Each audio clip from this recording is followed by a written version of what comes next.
So we'll go ahead with next set of questions. ये जो questions है these are mostly coming from या तो नीट के PYQ है, otherwise they are coming from NCERT book. A particle is executing simple harmonic motion of amplitude A along x-axis about x equal to 0 when its potential energy equals kinetic energy the position of the particle will be a by root 2. ये हमने theory में देख लिया था. So when we were revising theory, I told you there are few points which are important. उसमें से एक point था during the motion of particle, जहाँ पे if you remember kinetic energy और potential energy क्या होता है? Equal होता है. तो kinetic energy is equal to potential energy. Kinetic energy is half k a square minus x square and potential energy is how much? Half k x square. k by 2 हो गया cancel. So you have a square minus x square equal to x square. So you have 2x square equal to a square and x square equal to a square by 2. So therefore x equal to a by root 2. Option C. So we will not spend any time on this type of questions. Next question. So remember ये question theory में ही कर लिया था हमने. So there is no need to go write down all this again. अगला question. A spring of force constant K is cut into length of ratio 1:2:3. एक spring है जिसका फोर्स कांस्टेंट K है, उसको हमने कट कर दिया 3 पार्ट्स में और लेंथ का रेशियो है 1:2:3. They are connected in series. तो पहले हमने सीरीज में कनेक्ट किया and the new force constant is K dash. Then they are connected in parallel and force constant is K double dash. तो प्रिंटिंग मिस्टेक है K double dash. Then K dash is to K double dash is. तो again good question and simple question. एक spring है, so you have a spring. इसके 3 parts कर लिए तुमने. इसका स्प्रिंग कांस्टेंट रख के लेंथ मान लेता हूँ L. तो what you are doing is इसके 3 पार्ट्स कर लिए तुमने. तो you have split this into 3 parts. और जो लेंथ का रेशियो दिया है आपको 1:2:3 दिया है. तो ये पहला L1, दूसरा L2, तीसरा L3. तो लेंथ का जो रेशियो आएगा L1:L2:L3 is 1:2:3. Correct? Good. So what is the value of L1? What is the value of L2? And what is the value of L3?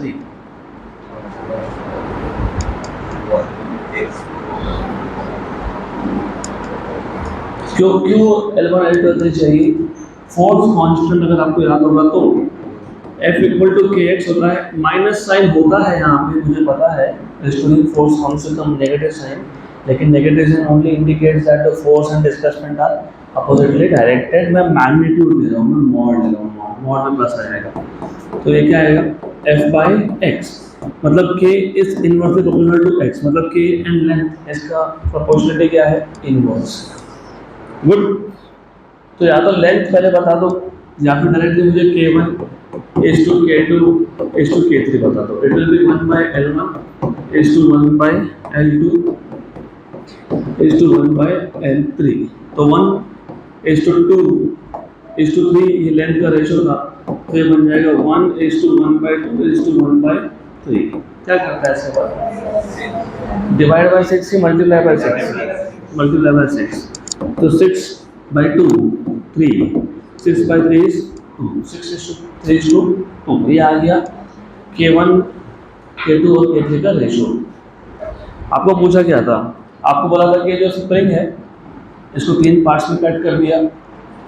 पहले तीनों को सीरीज में लगाया. नॉर्मल सी बात है, अगर मेरे पास एक स्प्रिंग है, मैं स्प्रिंग को कट कर रहा हूँ और वापस से तीनों पार्ट्स को सीरीज में लगा रहा हूँ तो ओरिजिनल स्प्रिंग वापस बन जाएगा ना. तो पहले केस में क्या बोला है कि you are connecting in series. तो वो तो सॉल्व करना ही नहीं है आपको. अगर आप सीरीज में कनेक्ट कर रहे हो ना तो K dash equal to K, क्योंकि जो ओरिजिनल स्प्रिंग था उसका फोर्स कांस्टेंट क्या था? K. इसको कट किया 3 पार्ट में, तीनों को वापस सीरीज में लगा दिया तो वापस से क्या बन गया?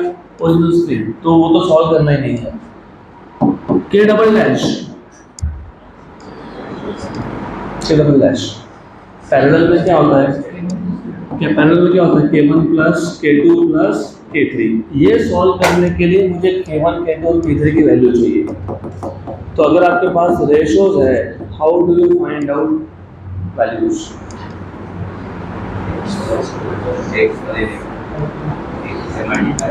किसी एक कांस्टेंट से मल्टीप्लाई करना, ठीक है। तो मैं K1 को 6x लिख सकता हूँ, मैं इसको 6b लिख सकता हूँ, मैं इसको 6k भी लिख सकता हूँ। तो मैं इसको 6k लिख देता हूँ, K2 क्या आएगा 3k और K3 क्या आएगा 2k। गुड गुड हो गया। तो 6k plus 3k plus 2k तो कितना हो गया 11k। आपको रेशो क्या पूछा था k dash by k double dash, तो k बाई 11k मतलब 1:11। 1:11 ऑप्शन नंबर बी। ये हमने फुल कोर्स में भी सॉल्व किया है क्वेश्चन, सेम क्वेश्चन।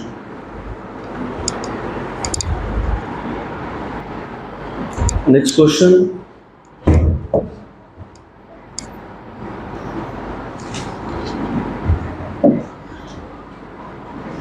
अगला question. A particle executes linear simple harmonic motion with amplitude of 3 cm. Capital A का वैल्यू दिया है आपको। When the particle is at 2 cm, मतलब x का वैल्यू दिया है 2 cm, from the mean position, the magnitude of its velocity is equal to that of acceleration. Then its time period in seconds is. तो simple question है, amplitude की value आपको दी है 3 cm, displacement जब 2 cm था, तो उस केस में magnitude of velocity and magnitude of acceleration are same. What is velocity of particle performing acceleration? Omega under root of a square minus x square and acceleration omega square x होता है। Magnitude है तो इसलिए ये हो गया cancel. तो you have, आपको क्या चाहिए टाइम पीरियड, तो under root of a is 9 square minus 4 equal to x value है 2, omega is 2 pi by time period. तो ये आ गया root of 5 equal to 4 pi by t। तो you have p equal to 4 pi by root 5, 4 pi by root 5 option number B. Simple question.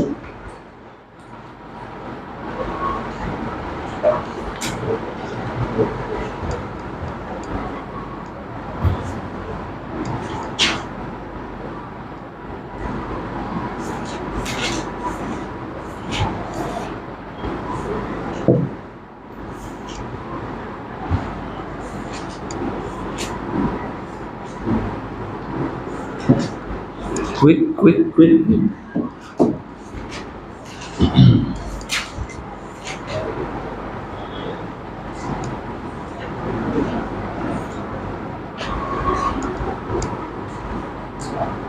चलो अगला question.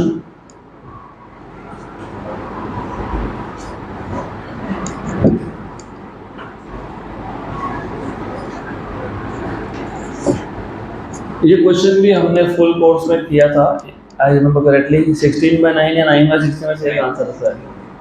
A body of mass m is attached to the lower end of a spring whose upper end is fixed.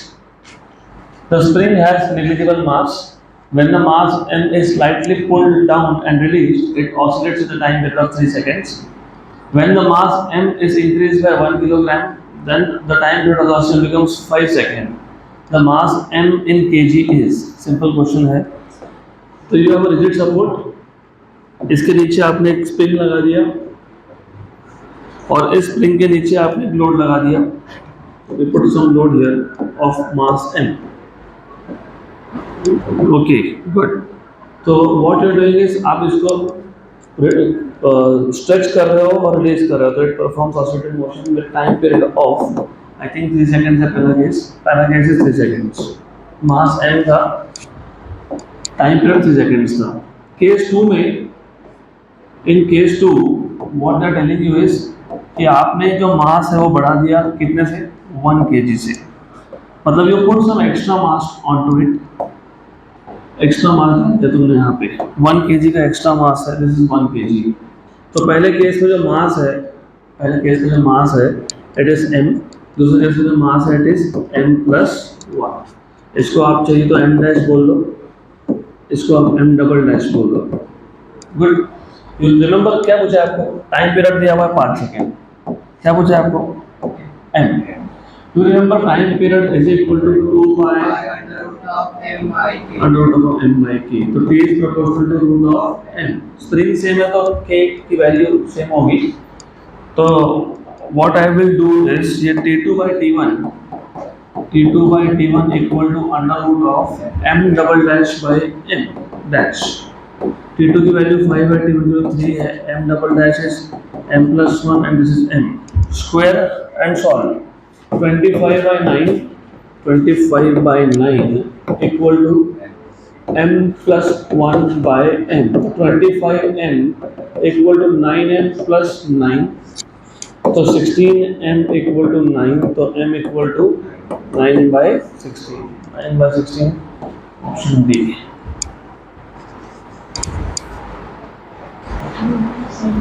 Next question.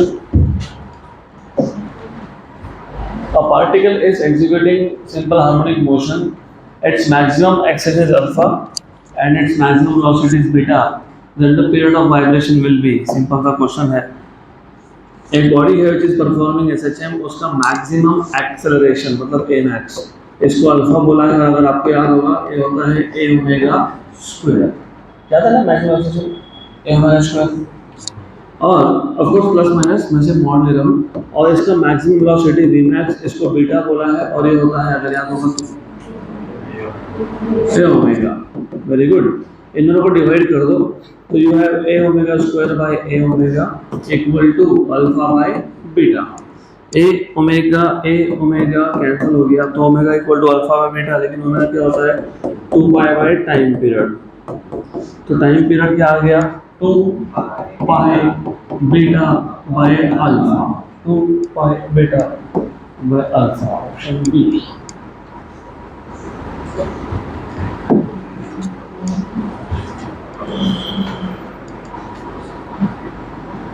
तो overall इस chapter के questions है ही बहुत simple.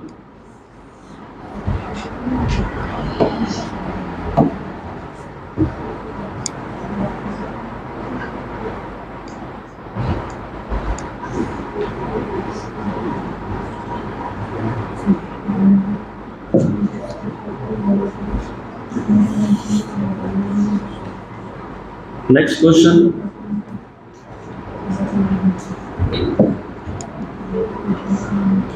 अगला question,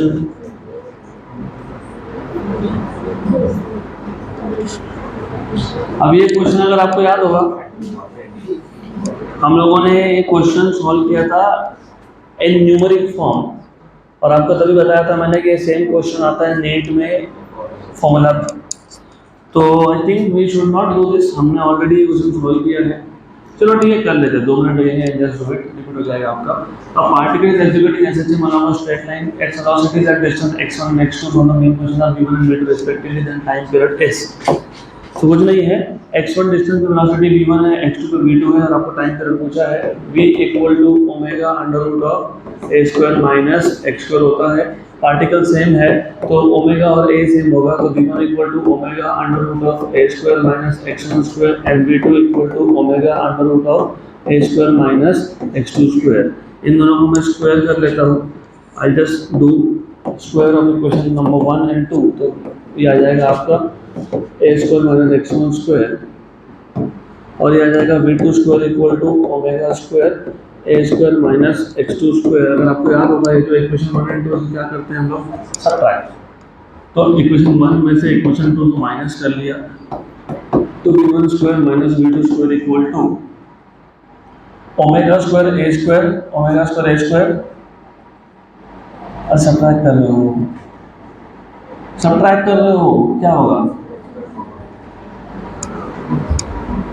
omega square a square वाला term cancel हो जाएगा, और ये टर्म क्या है minus omega square x1 square minus omega square x1 square minus of minus plus omega square x2 square. तो यह आ जाएगा आपका v1 square minus v2 square equal to omega square common x2 square minus x1 square. तो आपको मिल गया यहाँ से v1 square minus v2 square upon x2 square minus x1 square equal to omega square. तो you have v1 square minus v2 square upon x2 square minus x1 square equal to 2 pi by t का square. आपको time period पूछा था, तो time period square equal to 2 pi का square x2 square minus x1 square upon v1 square minus v2 square. तो t equal to 2 pi under root of x2 square minus x1 square upon v1 square minus v2 square। Option number D. Done.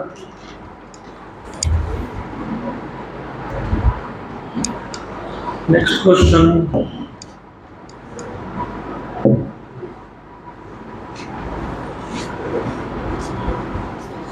अगला question. अब ये जो question है ना, this question also basically ये हम लोग सॉल्व नहीं करने वाले, सिर्फ मैं बता देता हूँ। When two displacement represented by y1 equal to a sin omega t and y2 equal to b cos omega t are superimposed, the motion is, मतलब एक कंपोजिशन से आ रहा है। ऐसा उनका बोलना है कि हमारे पास दो पार्टिकल थे जो इंडिपेंडेंटली मतलब individually simple harmonic motion perform कर रहे थे, और अगर हमने इन दोनों को सुपर इम्पोज कर दिया, मतलब अगर हमने इन दोनों को as a single motion treat किया, तो जो मोशन होगा वो क्या होगा। तो आपको पता होना चाहिए composition of two SHM is again SHM with amplitude of under root of a square plus b square. तो वैसे देखोगे थोड़े simple harmonic motion with amplitude under root of a square plus b square directly कर सकते हो। जिनको directly नहीं करना तो कोई बात नहीं, नो इश्यूज। इसके बाद भी दो मेथड और है। तो पहले तो मैंने बता दिया डायरेक्ट आंसर। अगर मेरे पास a sin omega t b cos omega t ऐसे तो SHM है, तो resultant motion is SHM with amplitude of under root of a square plus b square. पर ये फॉर्मूला कहाँ से आया? इसके दो मेथड है, मैं बता देता हूँ। y equal to y1 plus y2, याद है क्या कंपोजिशन ऑफ SHM? बहुत सारा मैथ्स किया था हमने यहाँ पे। a sin omega t plus b cos omega t, याद है? इसको सॉल्व कैसे करते हो? अटक गए, मैथ्स आया तो अटक गए।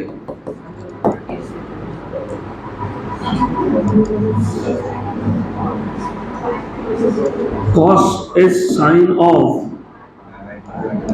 pi by 2 माइनस, फिर इसको तुम sine of a minus b का फॉर्मूला लाके सॉल्व करोगे, और finally because I told you कि पूरा नहीं बताऊंगा, मैथ्स आप कर लो। पूरा सॉल्व करने के बाद, पूरा सॉल्व करने के बाद जो रिजल्टेंट एम्पलीट्यूड होता है वो होता है a square plus b square plus 2ab cos of phase difference. और अभी देखा तुमने एक साइन एक cos, what is the phase difference between sine and cos? Pi by 2। What is cos pi by 2? 0। तो cos पाई बाय 2 0 होगा तो क्या आ जाएगा? Under root of a square plus b square. Done, no need to write this down, option A था। चलो आगे next question. A particle of mass m oscillates along x axis according to equation x equal to a sin omega t. The nature of the graph between momentum and displacement of the particle is, एक particle है of mass m oscillates along x axis according to relation x equal to a sin omega t. तो ये particle perform कर रहा है simple harmonic motion starting from its mean position. अगर हमने graph plot किया किसका? मोमेंटम वर्सेस डिस्प्लेसमेंट का। मोमेंटम वर्सेस डिस्प्लेसमेंट मतलब y एक्सिस पे मोमेंटम और x एक्सिस पे डिस्प्लेसमेंट। तो what is the nature of the graph? पहले तो तुमको ये चारों ऑप्शन जो है ना उसका मैथमेटिकल फॉर्म पता होना चाहिए। What is equation of circle? x square plus y square equal to, हाँ हम लोग प्लॉट कर रहे हैं मोमेंटम और डिस्प्लेसमेंट, मतलब x square plus p square equal to r कराना चाहिए। Well p is momentum, hyperbola x square by a square minus y square by b square equal to 1। Ellipse x square by a square plus y square by b square equal to 1। Straight line passing through origin y equal to mx, तो x equal to a sine omega t ऐसा दिया है। अगर मुझे momentum चाहिए तो momentum होता है मास इनटू वेलोसिटी, तो पहले वेलोसिटी निकालना पड़ेगा। वेलोसिटी फाइंड कर लो dx/dt d, और यहाँ से मैं एक काम करता हूँ ना, x/a, ये a को कैपिटल लिख देता हूँ मैं just to avoid any kind of confusion. a is amplitude sine omega t। अगर मुझे वेलोसिटी चाहिए तो क्या करेंगे, derivative of a sin omega t, a omega cos omega t, तो v क्या आ गया, a omega cos omega t, तो v बाय a ओमेगा क्या आएगा, cos ओमेगा t।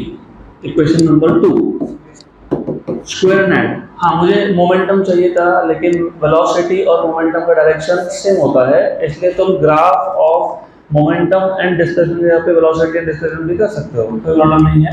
इन दोनों का स्क्वायर ऐड कर लो, तो squaring and adding 1 and 2, squaring and adding equation number 1 and 2, you get sin square omega t plus cos square omega t equal to x square by a square plus b square by a omega का square, बराबर। Good, left hand side क्या हो गया 1, तो displacement x axis पे था और momentum कहाँ था, मोमेंटम कहाँ प्लॉट कर रहे हो, y एक्सिस, तो x square by a square plus y square by b square equal to 1, ellipse का दिस इज एलिप्स।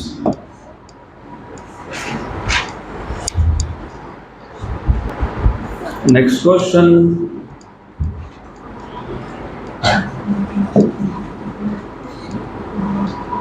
तो कौन सा ज्योमेट्रिकल स्ट्रक्चर है बताने के लिए पहले आपको उन सारे ज्योमेट्रिकल स्ट्रक्चर के इक्वेशंस पता होने चाहिए। तो those who still do not remember, I'll just put it here. Circle is x square plus y square equal to r square. Hyperbola is x square by a square minus y square by b square equal to 1. Ellipse is x square by a square plus y square by b square equal to 1, and this is y equal to mx. अगला question, अब ये जो question है again मैं आपको trick देता हूँ, क्योंकि क्वेश्चन सॉल्व करने बैठोगे तो 20 स्टेप लग जाएंगे आपको। As a simple trick, out of the following functions representing motion, ये चारों फंक्शन मोशन रिप्रेजेंट करता है, ये तो पक्का है। और कैसे समझेगा हम लोगों को, y मतलब displacement depends on time, y depends on time, y depends on time, y depends on time, तो जहाँ पे भी displacement is a function of time, मतलब टाइम के साथ साथ पोजीशन चेंज हो रहा है, और पोजीशन चेंज हो रहा है करके देख लो ना, put t equal to 0 in the fourth equation, तो y equal to 1, put t equal to 1, तो 1 प्लस ओमेगा स्क्वायर, मतलब पोजीशन चेंज हो गया। तो ये जो चारों फंक्शन है दे represent motion of a particle. Okay, इन चारों में से out of the following functions representing motion, इन चारों में से कौन सा SHM है? SHM का कंडीशन क्या था कि acceleration should B minus omega square x। हमारे पास x मतलब y, हमारे पास y है, तो मैं पहले डेरिवेटिव लूंगा, क्या मिलेगा b, फिर और डेरिवेटिव लूंगा, क्या मिलेगा a, और a इक्वल टू क्या आना चाहिए माइनस ओमेगा स्क्वायर y, तो क्या होगा वो SHM, क्योंकि SHM की कंडीशन क्या था, acceleration should be equal to minus omega square y। अभी हम लोग इसका डेरिवेटिव लेंगे, पहले का, फिर दूसरे का, फिर तीसरे का, फिर चौथे का, टाइम जाएगा। पहली बात तो सिंपल हार्मोनिक, हार्मोनिक का मतलब ही होता है साइन कोसाइन, किसमें साइन कोसाइन नहीं है वो तो नहीं होगा। और सिंपल हार्मोनिक मोशन में साइन कोसाइन का पावर 1 होता है, कितना होता है 1, तो ये भी नहीं होगा, तो बचे कौन 1 and 3, मतलब ऑप्शन नंबर सी, खत्म, कोई सवाल नहीं करना, डायरेक्ट आगे। नेक्स्ट क्वेश्चन, तो just to tell you again, simple harmonic motion, उसके इक्वेशन में साइन या कॉस दिखना चाहिए, और साइन और कॉस दिख रहा है तो पावर 1 होना चाहिए, otherwise it is not simple harmonic motion. और बाय द वे और एक कंडीशन है, वो भी ध्यान दो, यहाँ पे अगर ओमेगा है तो यहाँ पे भी ओमेगा चाहिए, और तीसरा टर्म डाल तो उसमें भी ओमेगा चाहिए। Next question, a simple pendulum performs simple harmonic motion about x equal to 0 with amplitude small a and time period t. The speed of the pendulum at x equal to a by 2. Simple सा question है ये. एक simple pendulum है, performs simple harmonic motion about x equal to 0, amplitude a है, time period t है. आपको पूछा है speed of the pendulum at x equal to a by 2 is very simple. What is speed? Omega under root of a square minus x square. उन्होंने small a लिखा है इसलिए मैं भी स्मॉल a लिख रहा हूँ. x की वैल्यू क्या है? a by 2. तो v क्या है? Omega under root of a square minus a square by 4. तो omega under root of 3a square by 4, मतलब बेसिकली रूट 3a बाई 2 और ओमेगा क्या है? और ओमेगा 2 पाई बाई टी. तो रूट 3a 2 पाई और ये 2t 2 हो गया कैंसल, तो root 3 pi a by T. Option C.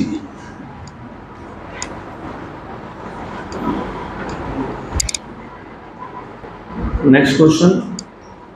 A mass is suspended separately by two different springs in successive order. मतलब पहले स्प्रिंग को कनेक्ट किया, फिर स्प्रिंग निकाल के दूसरा स्प्रिंग लगाया, तो सक्सेसिव ऑर्डर मतलब one spring at a time. First spring, then later on first spring was removed, second spring. Time period था T1 and T2 respectively. If it is connected by both the springs, अभी साथ में दोनों spring connect कर दिए as shown in figure, then time period T naught. The correct relation is, इसके दो method है. एक है full fledge method which I would recommend मत करो, डायरेक्ट शॉर्टकट होता है. तो if you remember time period is equal to 2 pi root of m by k, है ना. 2 pi root of m by k, m तो कांस्टेंट है. जब तुमने सिंगल स्प्रिंग लगाया था पहला फिर दूसरा फिर दोनों, मास क्या है? सेम है. तो t is inversely equal to root of k. Straightforward है. तो t square is proportional to 1 by k. इसी से आ जाएगा आपका आंसर. कैसे आएगा?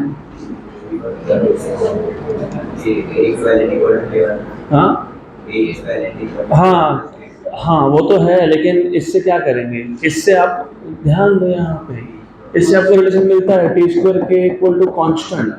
और मैंने बताया था ऐसे काइंड ऑफ रिलेशन में क्या करते हो.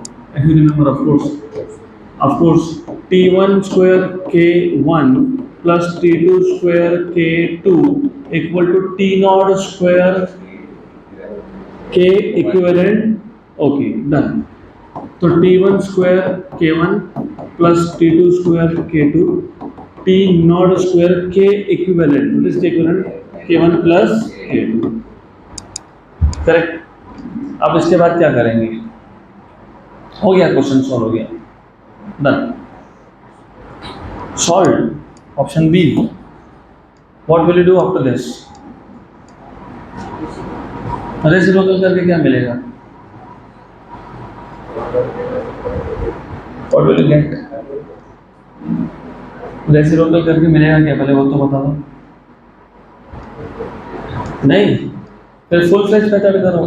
तुमको अगर ये नहीं समझ में आ रहा है ऐसा, तो फिर you have to do full fledged method. Oh, okay. What is full fledged method? Full fledged method में क्या करते हो? T1 निकालते हो. What is T1? 2 by under root of m by k1. तो T1 स्क्वायर निकाल लोगे. T1 square is 4 pi square m by k1. वैसे T2 मिल जाएगा. T2 square equal to 4 pi square m by k2. वैसे T naught square मिल जाएगा 4 pi square m by k equivalent. और k इक्विवेलेंट है k1 प्लस k2. तो t naught square equal to 4 pi square m upon k1 plus k2. Correct. Reciprocal. अब इसका reciprocal लोगे, सबका रेसिप्रोकल लोगे और उसको पहले से k1 t1 और t2 को कर लो पहले. तो what you should do is इसका रेसिप्रोकल ले लो. तो 1 upon t1 square equal to k1 upon 4 pi square n. Similarly t2 का भी कर लो.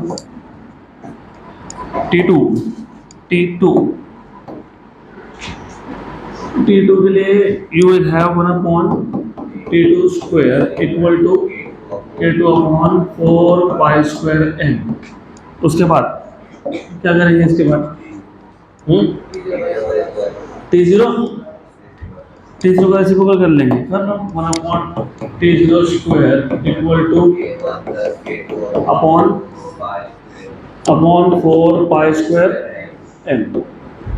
Then separate these two terms. 1/T0 square equal to K1 upon 4 pi square m plus K2 upon 4 pi square m. ये 1/T1 square है और ये 1/T2 square है, मतलब T0 raise to -2 equal to T1 raise to -2 plus T2 raise to -2. Option number B. Next question.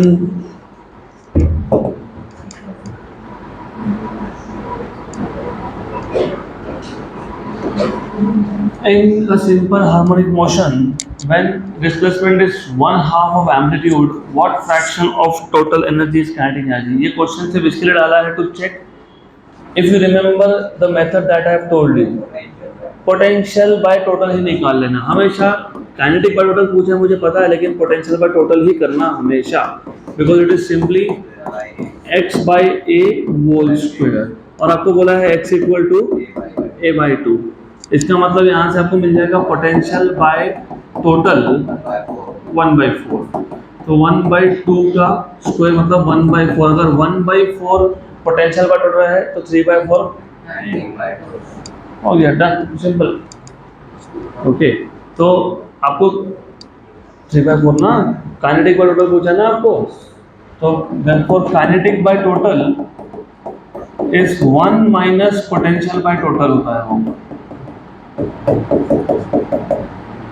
ये for trick I am telling you, क्योंकि shortcuts हमको लगते हैं एग्जाम में. तो it is 1 minus 1/4 that is 3/4. आपको ये मेथड नहीं करना तो फिर लंबा रूट है ही. क्या लंबा रूट है पता है आपको? Kinetic by total. What is kinetic energy?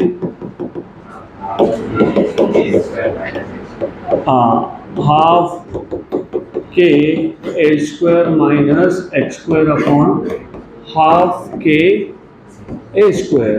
Total energy half K A square होता है. k/2 हो गया, cancel. A square by A square हो गया 1 minus X square by A square. तो 1 माइनस 1/4 दैट इज 3/. एक ही बात है. गुड. चले आगे, next question.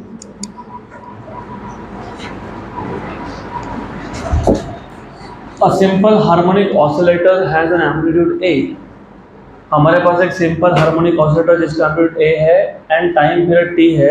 The time required by it to travel from x equal to A to x equal to A/2 is. अब ये क्वेश्चन क्यों लिया, उसका एक रीजन था. बहुत सारे एक्चुअली हर एक स्टैंडर्ड बुक में या ऑनलाइन रिसोर्सेज में थोड़ा लंबा सॉल्यूशन करके दिया है, अननेसेसरी स्टेप्स डाल दिए. तो करना मत. कहाँ से कहाँ जा रहा है? ए से, मतलब एक्सट्रीम से, मतलब पार्टिकल मोशन कहाँ से स्टार्ट कर रहा होगा? एक्सट्रीम. तो डायरेक्टली एक्सट्रीम का इक्वेशन यूज कर लेना. बाकी जगह पे x equal to A sine omega T plus phi लिखा है, फिर फाई की वैल्यू फाइन की है, फिर आखिरी में वो π/2 आता है. तो अगर a से a/2 बोला है ना, तो straightforward x equal to a cos omega T, और a की x की वैल्यू कितनी है? a/2. तो a cos omega T, a cancel हो गया. हाफ का होता है वैल्यू π/3, तो cos π/3 equal to cos omega T. यहाँ से π/3 इक्वल टू ओमेगा टी, तो π/3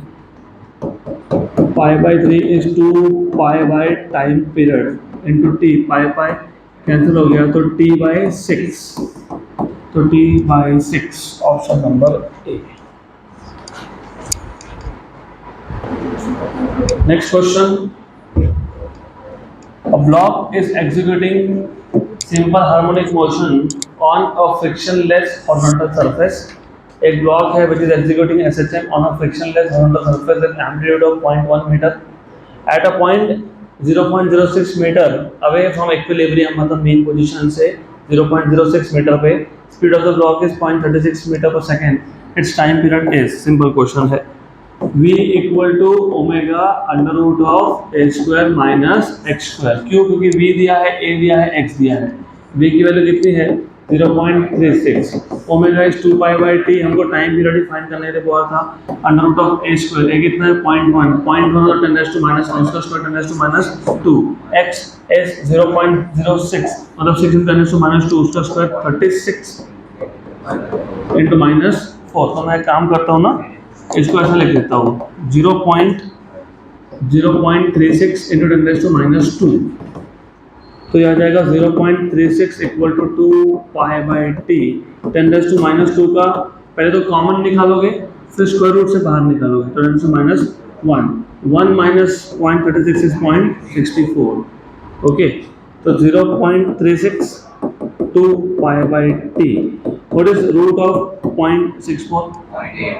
0.8। ओके पक्का 0.8? गुड 0.8। अब एक काम करना, ये 36 into 10 टू माइनस 2 है और ये जो है ना ये और 10 टू माइनस 1 मिला के 8 into 10 टू माइनस 2 है। ये आ गया 2 pi by T. 10 to minus 2 हो गया कैंसल। इसको भी कर लो 4 2 जा 4 9 जा मतलब 4.5। चलो ठीक है ना। t equal to 4 pi by 9।